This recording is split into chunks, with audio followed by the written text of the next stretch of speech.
is a war. It's happening now. It will decide the fate of humanity.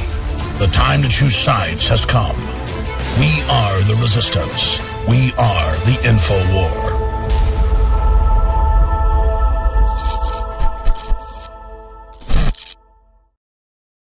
Now, joining us for the most of the hour is Michael Maloof, senior staff writer at WorldNet Daily, specializing in international political and economic analysis, a former senior security advisor analyst for the Office of the Secretary of Defense. Maloof was almost 30 years of federal service, 23 years with the U.S. Department of Defense. And I'm not going to go over his entire bio, but it's very interesting. Director of Technology Security Operations, involved in halting the diversion of military critical technologies to countries of national security and proliferation concerns, those involved in sponsoring terrorism. He's also advanced firearms training and combat tracking training in U.S. Marines, and has a background in extensive protection.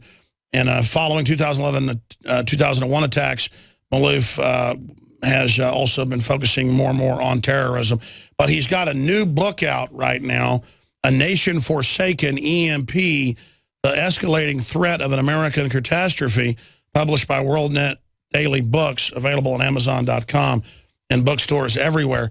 And this EMP situation is a real deal, because you could have even a country that doesn't have a high-tech weapon system could try to get one of these over here, or you could have the sun mimic what an atomic or nuclear EMP could do. I mean, he's the expert, and we'll get Mr. Maloof to break it all down.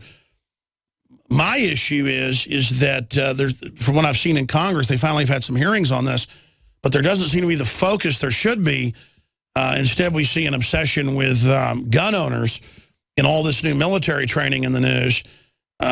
Supposedly, the military is being taught that gun owners and Tea Partiers are the new domestic threat, not the Iranians, not the Mexican drug cartels, but the Tea Partiers. So before we get into your book and EMP, I wanted to, just in this segment, the time we've got left, Mr. Maloof, I wanted to get your take on the open demonization of the Tea Party, returning veterans, the attempt to shift the whole military-industrial complex in domestically, I guess, into Obama's domestic security force he talks so much about. You dovetail that with the purge of the military that's undoubtedly going on, that all these top generals have spoken to you and others about at WorldNetDaily.com.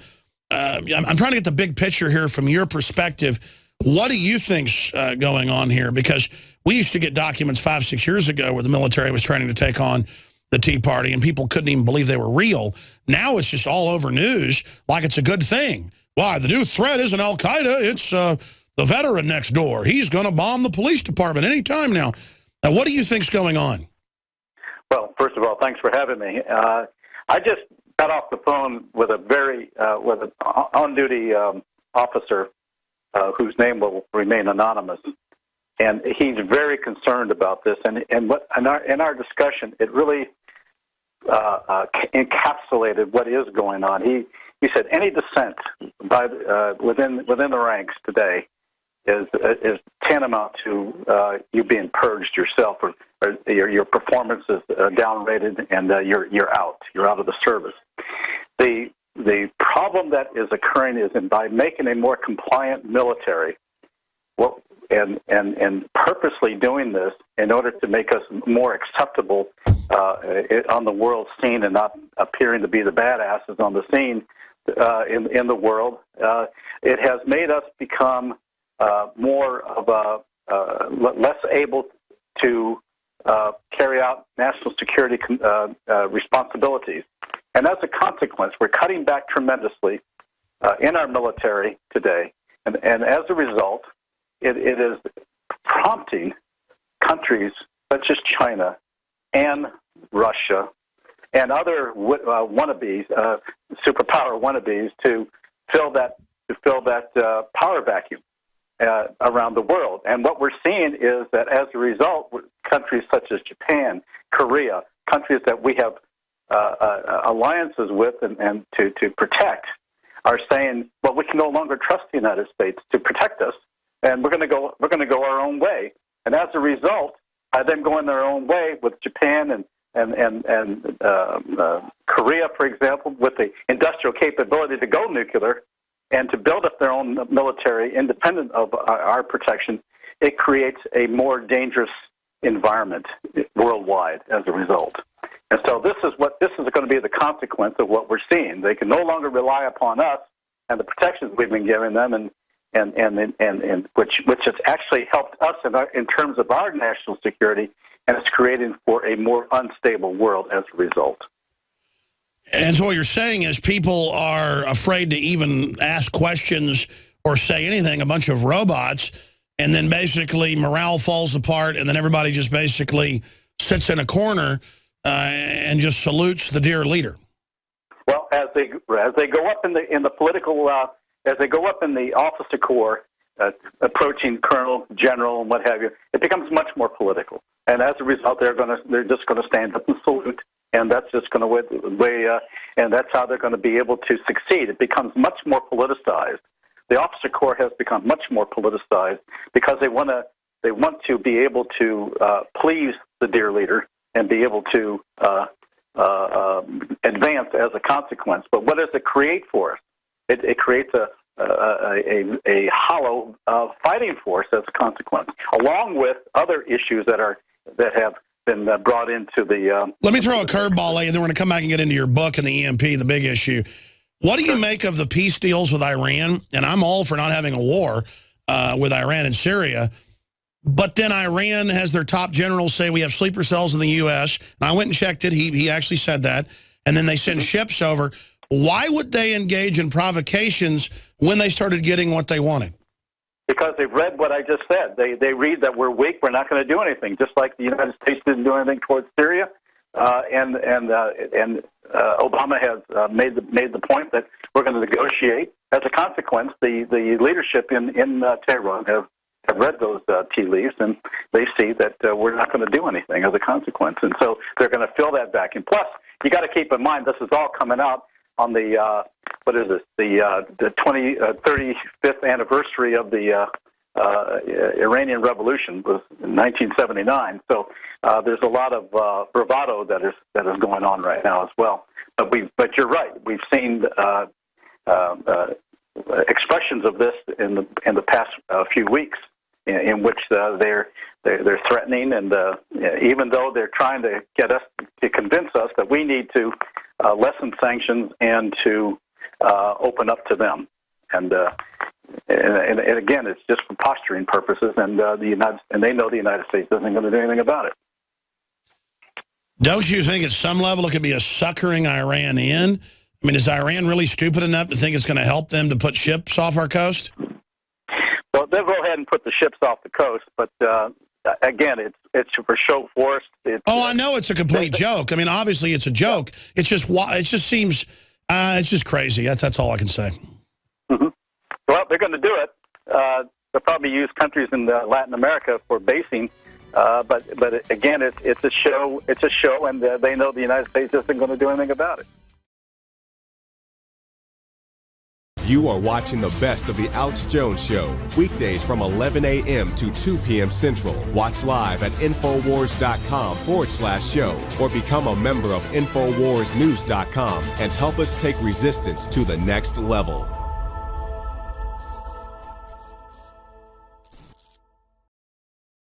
Maloof was a special correspondent for the Detroit News, a reporter for the specialized newsletter U.S. News and World Report, and Washington correspondent for the Union Leader in Manchester, New Hampshire. He is the author of the new book, A Nation Forsaken, EMP, the Escalating Threat of an American Catastrophe, from WorldNet Daily Books.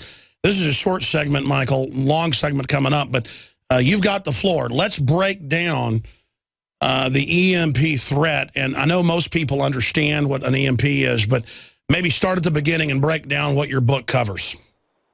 Well, my book is called A Nation Forsaken because the federal government has failed to undertake on a national priority basis, the action to harden our facilities against either a natural or a man-made electromagnetic pulse. And an electromagnetic pulse is a supercharged form of energy, from X-rays to gamma rays, and to other forms of radio technologies that can actually knock out our national grid system, and also by doing so affect our other critical infrastructures on which our modern society relies. I mean, and I'm talking about life-saving infrastructures that we have come to know and expect in this day and age, such as our food delivery, our telecommunications, our banking system. They're all predicated on the use of the electrical grid, and the electrical grid is very vulnerable today. There are 3 grids in the United States, Eastern, Western, and the Texas grid, and all of them are very vulnerable. The Eastern grid handles 70% of the U.S. population. So if a natural phenomenon from a solar flare, for example, were to hit, it would cause some very widespread damage that could actually have an impact for years. For example, NASA has suggested that it could cost upwards of $2 trillion in the first year if we had a direct hit from a solar flare. And we're in that cycle right now where we can expect these solar flares to hit. In addition, it would also affect about 90% of the U.S. population, and we're talking about the urban population. And when I say affect, that means death and starvation. Also, it would affect a minimum of 350 of our large transformers, and we only have about 1,500 of them, and they are almost impossible to replace on a normal basis. And we don't even make them here. We have to get them from overseas, and so all of our critical infrastructures would be affected. There would be a cascading effect. Even if a portion of the grid is knocked out, it will have a widespread effect across the nation in terms of our food delivery, our water delivery, just transportation, our automated control systems, everything that we just take for granted that runs automatically from our pumping stations to our banking system. That's all automated, but all those would be knocked out. And that's what we would be facing. And this is what, now the man-made would be from a high-altitude nuclear explosion. And nations with a missile and a nuclear device and a will to wreak havoc can do that. And you could also do it, I've read, with a hot air balloon, right?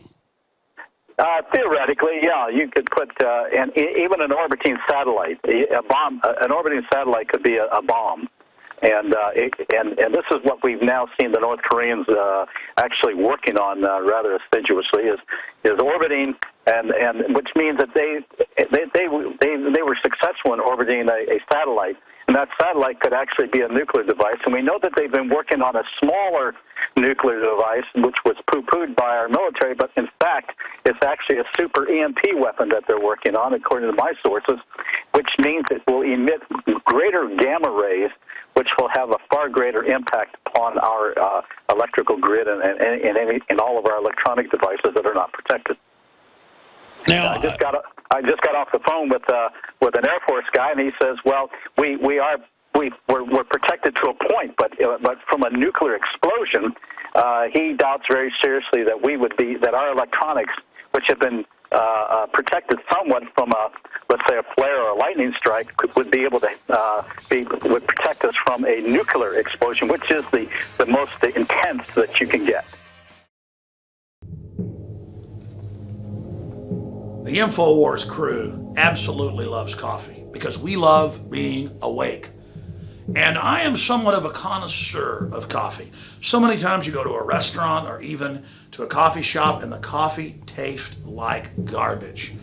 And in all the different coffees I've tried, my favorite is grown in the high mountains, in shade, Arabica, on the border with Guatemala in southern Mexico by the Chiapas farmers. I make sure we've done the research. I make sure it's the very best product that we can offer you when I put my name on it.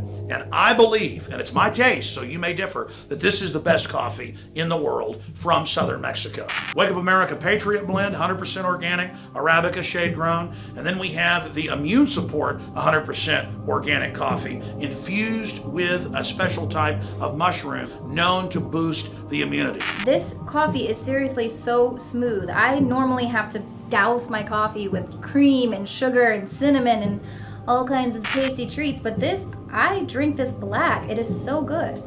Well, that's why I like it, is that it has a kick, it has really good caffeine in it, it has a good clean wake up that lasts for a long time, doesn't give me a headache, but it's so smooth, it's so delicious. Just try it out for yourself. I'm telling you, this is my favorite coffee. We went through a lot of trouble to bring you this. Just try it, and I think you'll be hooked like we are here at InfoWars. Well, folks, find out for yourself and support the information war today. It's all available at InfoWarsLife.com or by calling toll-free 888-253-3139.